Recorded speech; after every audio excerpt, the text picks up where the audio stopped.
Au fond, vous êtes en train d'aborder un des phénomènes qui, pour moi, est producteur aussi d'antisémitisme. C'est quand on parle d'Israël en tant qu'exception. L'État paria parmi tous les États, c'est le seul qui est désigné, c'est terrible. Alors moi, entrez sur le site de l'Union européenne à la rubrique sanctions de l'Union européenne. Il y a des dizaines de pays du monde qui sont sanctionnés par l'Union européenne avec des sanctions très diverses, des sanctions militaires, des sanctions financières, des sanctions économiques, etc. Alors là, pour le coup, il manque quelqu'un. Israël n'est pas sanctionné du tout par l'Union européenne. Là, par exemple, on a une forme d'exceptionnalité qu'on pourrait vous renvoyer. Donc, je crois qu'il faut aussi raison garder. Je comprends que on puisse être, quand on est juif, persuadé que la souveraineté nationale juive, unique, est quelque chose de fondamental. Les Juifs ont une histoire et je la connais.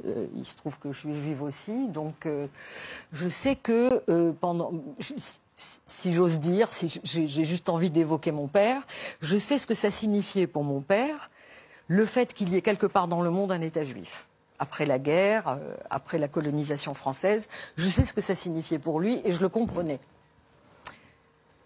Pour moi, cette compréhension-là, elle s'arrête au moment où, pour réaliser ce projet national, qui peut être légitime après tout, sur un État, sur un territoire vide d'habitants, on peut dire, là, voilà, c'est vide, ça appartient à personne, on va faire ce qu'on veut. C'est un choix.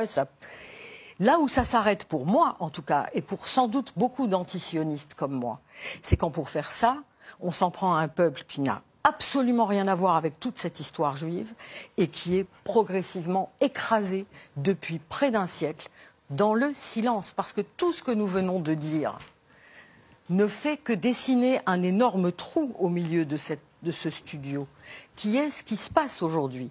Comment expliquer qu'il y a 7000 prisonniers dans les prisons israéliennes, dont des enfants, qu'il y a des tortures pratiquées? Comment expliquer qu'1,5 million de personnes vivent à Gaza, sous blocus, sous un siège scandaleux, avec, écoutez, j'ai à côté de moi MSF, monsieur MSF, avec aujourd'hui une eau qui n'est plus potable, avec... Je confirme, les conditions de vie à Gaza sont littéralement infernales. Tout ça, il ne faut pas en parler. Donc, on va parler d'antisémitisme et d'antisionisme. C'est une stratégie. C'est une stratégie et nous en avons toutes les preuves, vous et moi. Quand je dis nous, c'est pas nous les militants. C'est qui veut lire et qui veut le savoir, le sait.